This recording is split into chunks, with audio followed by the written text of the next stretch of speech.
Beauty.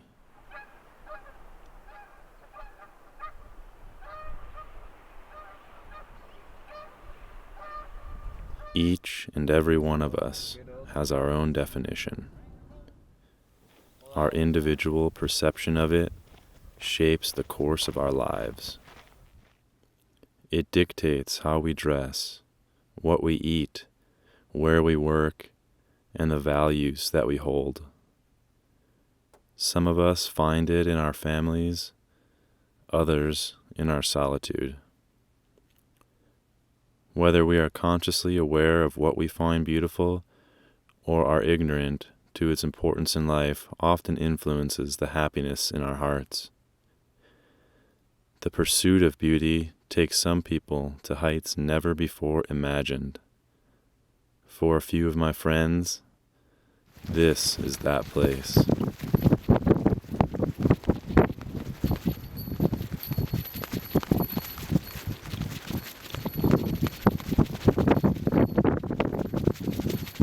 Climbers introduced me to it when I was like 15, 16 years old, and I've been setting up slacklines ever since, you know. They're just like a nice fun pastime. That's the silly thing, like this is not a pastime. This is like eat up all of your time and money. But it's well worth it.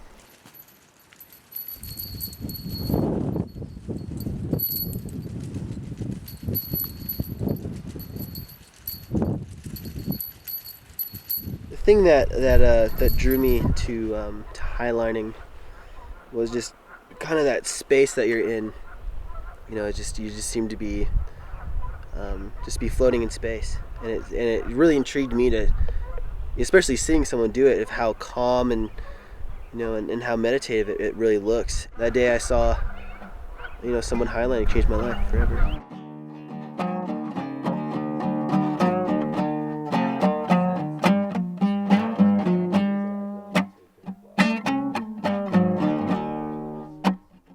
And if you can walk a line on the ground, you can walk a line in the air, right? What's the difference? It's all up here. So that's the fun part. That's the part that's exploratory for me, is being able to engage that and like battle it. And it's hard. It's really hard because you're, subconsciously in a way, your body is telling you not to do this because you're so high up. You're really fighting the urge just to give up. Your shoulders want to drop. They're numb. Somehow they're floating above you, and when you're zoned out enough, you barely even feel them. And then you realize what you're doing, and you feel your arms start to come down. You just gotta tell yourself, don't give up.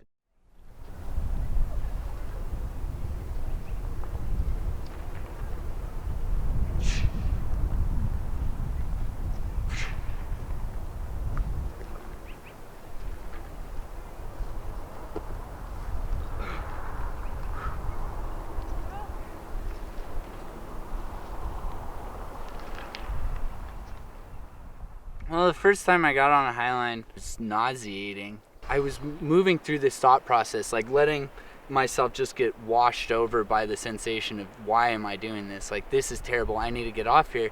And then countering it with my own logic and being able to like talk my way through it and learn to understand the situation. Then it's been a developing process since then, It's like now I still go through that when I slide out on the line, but I'm able to be present more and more in the moment, and it's a different skill set than just being able to like nut up and jump off an edge or something. It's like a sustained concentration.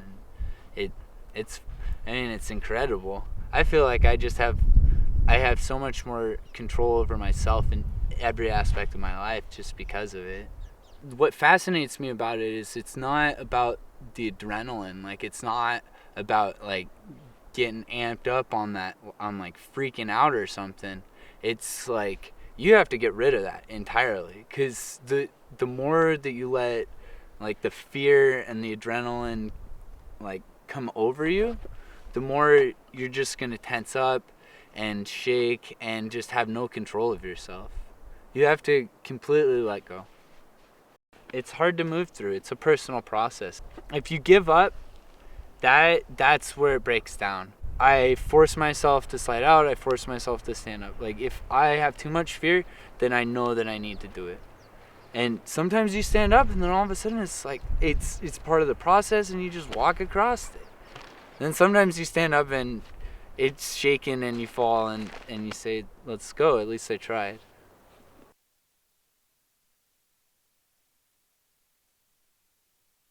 There's a lot of opportunity for metaphor and reality to meet. For instance, the line itself is perfectly balanced, but when you get on it as a person, you create an imbalance. So in order to exist, with both the line and yourself, you have to be balanced, and then you'll make progress. You'll get across.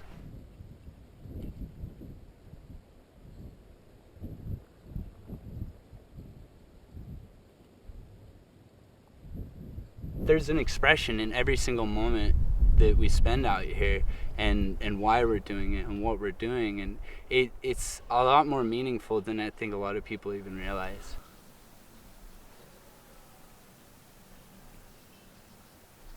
This is a really unique, as Alex likes to say, stinky cheese. The cheese is just whatever an individual is striving for. I mean, for a mouse, it's got its cheese, and it'll find it wherever it is. I mean, they're incredibly good at knowing what they want and finding it. And so that metaphor kind of translates over to all the crazy things that other people do, because you've got all sorts of bizarre and erratic things that people have worked out as something that they strive for, and they're willing to work for, and that's the cheese. Everybody's got their own cheese. You got to figure out what your cheese is. That's the trick. Not everybody knows what their cheese is. I feel like lots are unhappy because they don't know what their cheese is, and they feel lost. Don't be without a cheese. Find a stinky cheese instead. I definitely would say that that's what life is all about, is to find that one thing that you find beautiful, and and that's pretty much all. Stay motivated, surround yourself with a great community, and explore what you can do. Maybe there's going to be a bigger community this year. We'll see. It's growing. The phenomenon is growing.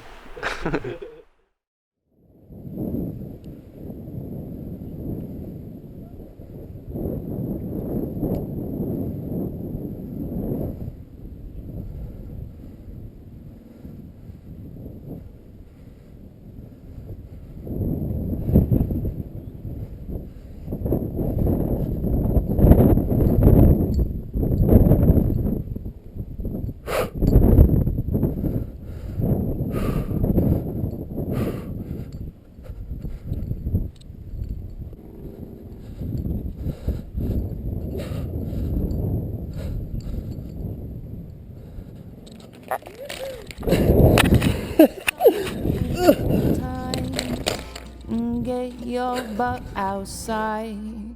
It's summer time. Get your butt outside. Oh, it's summer time. I said, get your butt outside. Oh, you're pasty and pale, and your frame is nothing but frail. Oh, it's summer time. Get your butt outside. You've been holed up in your jail with a spin can and lover's veil. Grab your mosquito net and powder blue handkerchief. It's summertime and you're not dead yet. It's summertime. Oh, the regret. Forget your uniform and composition books. Get your butt outside. Oh, take a long, long look. Ooh.